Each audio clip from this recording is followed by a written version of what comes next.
Good afternoon. My name is Kip Kerper. I'm organist choirmaster at St. James Episcopal Church in Skaneateles, New York.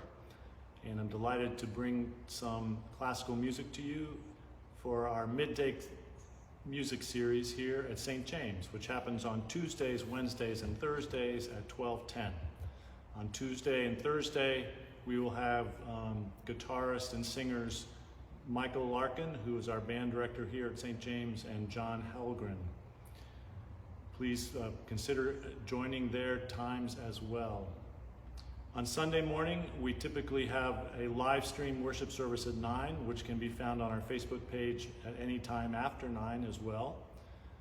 And starting next week, we will resume outdoor worship at 10:30, but you have to sign up in advance and follow a protocol in order to be a part of the 25 people that are allowed to come to that service. So hope you might join us for any of that. Just anything you want to find is on our stjamesscan.org website. So please have a look.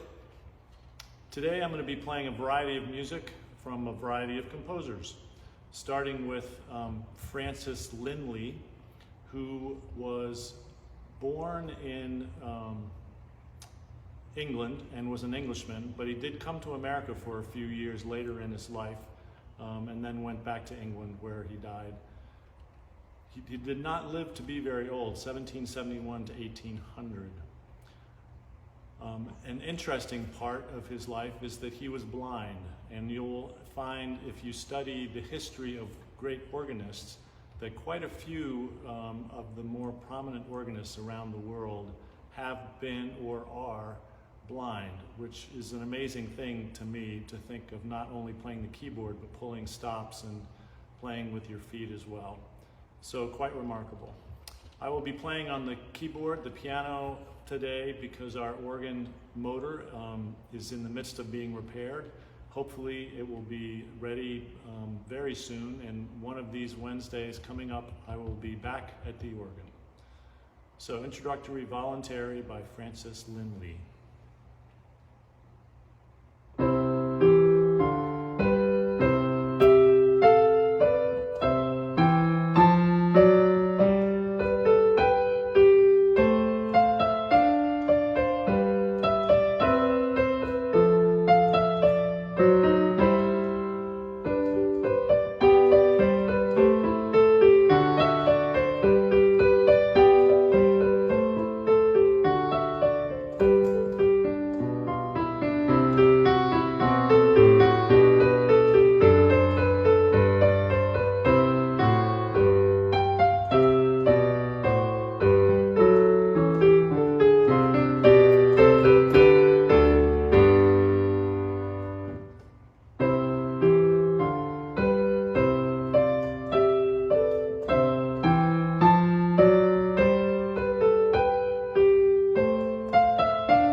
This next piece is a voluntary by Samuel P. Jackson. He also was born in England.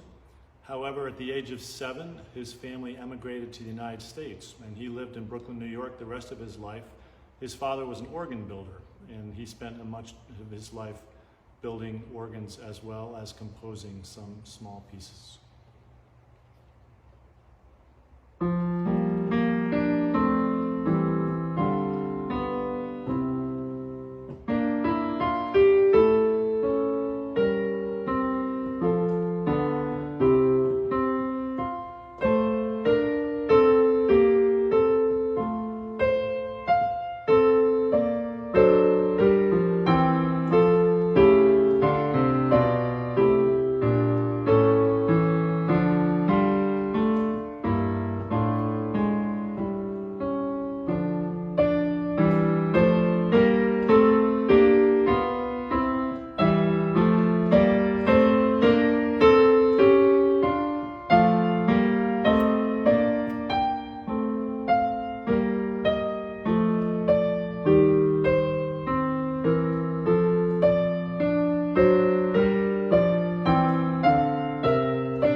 Now I will play a piece by a well-known composer, Johannes Brahms. He lived from 1833 to 1897. You might have noticed also that the last piece was a little bit more developed in terms of harmony. The first couple pieces, the first piece was from the Baroque period, and classical period, but now we're entering the Romantic period, with the last piece at the beginning of it, and Brahms being more romantic composer than the others. So you will notice a lot of rich harmonies in this piece, and it is a choral prelude based on the hymn, Lo, How a Rose Ere Blooming, but it'll be quite a challenge for you to hear the melody.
Now, around the turn of the 19th century, Charles Wesley was one of the prominent Methodist preachers. He actually originally was an Anglican, the heart and soul of the Episcopal Church, but he started the Methodist faith and ended up being a prominent preacher in that. But in the meantime, he wrote over 6,500 hymns. Hark the Herald Angels Sing is one of his more prominent, famous hymns. But he also wrote some organ music, and this is a prelude and a fugue written by Charles Wesley.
finish today midday music with a piece by Samuel Sebastian Wesley, who was the grandson of Charles Wesley.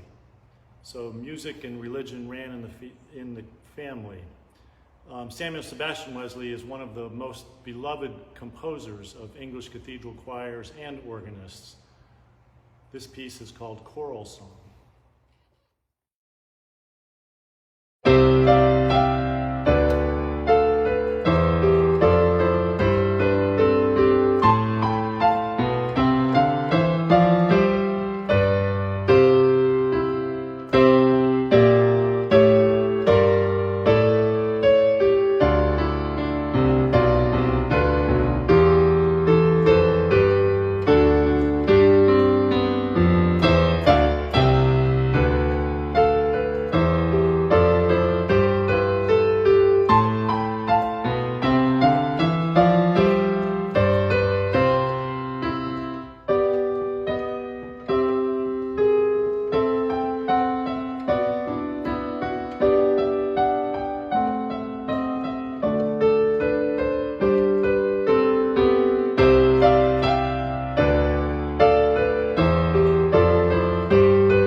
Thank you for enjoying midday music with me today. I'd like to finish with two prayers. I still have John Lewis's funeral in my brain and the courage with which he led his life in wanting to attend to social justice issues. So let me share a prayer from the Book of Common Prayer. For those who suffer for the sake of conscience. O God, our Father, whose Son forgave his enemies while he was suffering shame and death, strengthen those who suffer for the sake of conscience. When they are accused, save them from speaking in hate. When they are rejected, save them from bitterness. When they are imprisoned, save them from despair. And to us, your servants, give grace to respect their witness and to discern the truth, that our society may be cleansed and strengthened This we ask for the sake of Jesus Christ, our merciful and righteous judge. Amen. Have a blessed day.